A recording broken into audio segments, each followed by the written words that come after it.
High court ने जिस तरह से दिशा निर्देश दिए हैं और उसी के चलते ही चाहे वो खनौरी बॉर्डर शंभू बॉर्डर हो उसको जल्दी ही खोलना पड़ेगा। फिलहाल इस समय हमारे साथ किसान नेता जगजीत सिंह डल्लेवाल मौजूद हैं। डल्लेवाल साहब, किस तरह से देखते हैं कि हाईकोर्ट ने बोल दिया, हरियाणा सरकार ने सुप्रीम कोर्ट में SLP दायर कर दिया है, लेकिन कहीं ना कहीं रोड़ा अभी भी अटका हुआ है और जो बैरिकेड है वो वैसे ही है। देखिए, इस पूरे घटनाक्रम को अगर ध्यान से देखने की अब लोगों को ज़रूरत है।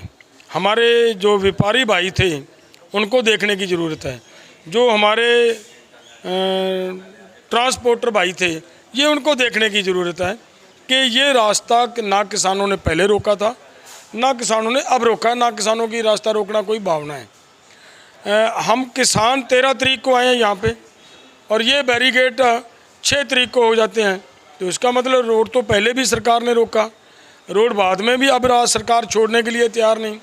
हमारे उधर डबवाली से किसान आना चाह रहे हैं, उनको वहाँ से उठाकर धरना आने नहीं दिया जा रहा, तो उसका मतलब क्या है कि सरकार एज इट इज़ रोड्स को ब्लॉक रखना चाह रही है, वो लोगों को वो राहत देना नहीं चाह रही।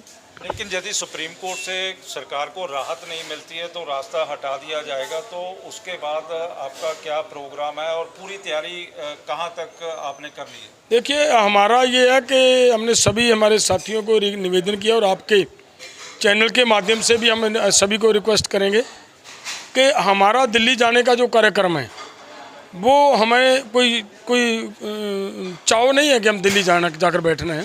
हमारी कोई दिली भावना नहीं ऐसी होती, लेकिन जब हमारी मांग कुछ सुने ना, तब जिसके पास पर हमारा मेमोरेंडम जाता है उसी के पास जाना पड़ता है। तो इसके लिए हमें वहाँ जाना पड़ रहा है, पीसफुली जाना है। किसी तरह का कोई रास्ते में किसी तरह का कोई अप्रिय घटना नहीं घटनी चाहिए, एक तो ये मेरा निवेदन है। दूसरी बात मैं ये कहना चाह रहा हूँ कि अब सभी साथी अपना अपना सामान समेटें। जिस दिन भी ये रास्ते खुलते हैं उसी दिन हम दिल्ली की तरफ मतलब कूच करेंगे। ये हमारा प्रोग्राम है और बिल्कुल पीसफुली करेंगे। कॉन्स्टिट्यूशन क्लब में भी आपने प्रोग्राम रखा है, leader of opposition Rahul Gandhi को भी मिलने की बात की जा रही है। आपने बताया भी कि लेटर भी लिख दिया गया है, अखिलेश यादव को लिख दिया गया है, इसी तरह स्टालिन को लिख दिया गया है। हाँ, देखिए, ये एक इंडिया गठबंधन का हिस्सा है ये लोग सभी।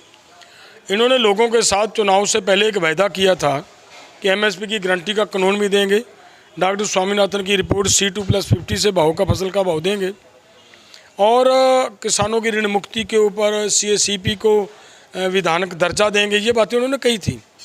तो अब हमारा ये है कि देखिए, आपकी सरकार आई ना, ये अलग बात है, लेकिन एक स्ट्रॉन्ग अपोजिशन तो आई।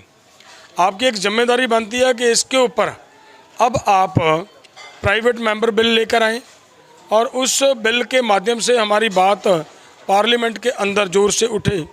और किसानों का भला अगर करना ही चाहते हो, अगर उस रास्ते से चलकर नहीं हुआ तो इस रास्ते से सही, तो वो आप हल करवाएं हमारा। इसी के लिए हमने उनको लेटर लिखा है, इसी के लिए सभी MPs को तो हमने पहले। केंद्र सरकार बार बार कहती है कि किसान राजनीति कर रहे हैं, हमने जितनी मांगे माननी थी उनको माना भी है, उनको पूरा भी किया है।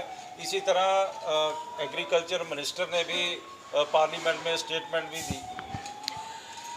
देखिए, वहाँ पे उन्होंने, मैं सुन रहा था उनकी स्टेटमेंट को, बिल्कुल मुझे उम्मीद नहीं थी कि जैसे कहा जा रहा है कि शिवराज चौहान जी बहुत अच्छे आदमी हैं, बहुत ईमानदार आदमी हैं, लेकिन झूठ उन्होंने भी बोल दिया।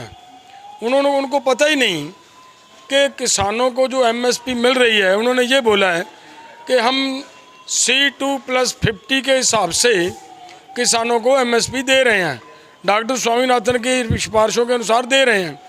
लेकिन दूसरी तरफ इसी सरकार ने सुप्रीम कोर्ट में अपना एफिडेविट दायर किया हुआ है और वहाँ कहा कि किसी भी कीमत पे MSP अपना डॉक्टर स्वामीनाथन की रिपोर्ट नहीं दी जा सकती। तो मेरा कहने का मतलब ये है कि बिल्कुल झूठ बोला जा रहा है। किसानों को देने की जो बात की जा रही है, देखिए कितना बड़ा बवाल खड़ा किया। MSP दे दी, MSP अनाउंस कर दी, किसानों की मांग मान ली। किसानों की मांग, भाई MSP की गारंटी का कानून है, MSP बढ़ाना और MSP अनाउंस करना ये नहीं है। लेकिन आपको लग रहा है कि जिस तरह से केंद्र सरकार का रवैया है और दूसरी तरफ आपकी जो दूसरी अलग अलग किसान संगठन है, जिस तरह से आपका गैर राजनीतिक संगठन है किसान यूनियन, तो दूसरी किसान यूनियनों का आपको समर्थन प्राप्त होगा और वैसा ही एक आंदोलन की शुरुआत होगी जैसे पहले दिल्ली में हुआ था? नहीं, आंदोलन की शुरुआत तो 13 फरवरी से हो चुकी है। 13 से लेकर किसानों का मतलब जिस तरह का वो वहाँ उत्साह और ताकत देखी वो आपने देखी। लेकिन अब वो नेता पुराने दिखाई नहीं नहीं, देते चलो जो आपके नेता होना ना होना वो अलग बात होती है। विचारधारक बिखरे में होते हैं, वो कहीं ना कहीं किसी जगह पे प्रॉब्लम क्रिएट करते हैं, लेकिन लोग इस आंदोलन के साथ पहले भी थे, लोग आज भी हैं। आपको लग नहीं रहा है कि उनको एक झंडे के तले आना चाहिए? जब किसी का एजेंडा अलग होगा, जब किसी की विचारधारा ये कहेगी कि एमएसपी की गारंटी का कानून नहीं बनना चाहिए, तो वो इसका समर्थन कैसे करेंगे? जिसकी विचारधारा ये होगी कि किसी भी कीमत पे किसानों की संपूर्ण ऋण मुक्ति नहीं होनी चाहिए, वो क्यों? सवाल खड़ा कर नहीं, मैंने सवाल खड़ा नहीं कर रहा, मैं आपके सवाल का जवाब दे रहा हूँ। वो हमारे साथी हैं, लेकिन वो तो कोई किसी की विचारधारा हो सकती है ना, कोई क्या करता है, वो तो उनके ऊपर सवाल किया जाना चाहिए कि आप इनका समर्थन क्यों नहीं कर रहे भाई। तो वो तो फिलहाल लग रहा है कि आपको कॉन्स्टिट्यूशन क्लब में जाने दें। हाँ, कॉन्स्टिट्यूशन क्लब वाली जो बात है वहाँ तो जाएंगे हम, उसमें कोई दो राय नहीं है। वहाँ हमारी कन्वेंशन है, कन्वेंशन करेंगे। अपने जो सरकार ने एक तरह का देश के अंदर उसका भी एक नैरेटिव सर्ज रखा है कि अगर एमएसपी की गारंटी का कानून देते हैं तो 17.5 लाख करोड़ रुपए का हमारे खजाने के ऊपर बोझ पड़ेगा। ये एक तरह का नैरेटिव बना रखा है। नमस्कार, मैं हूं मानक गुप्ता।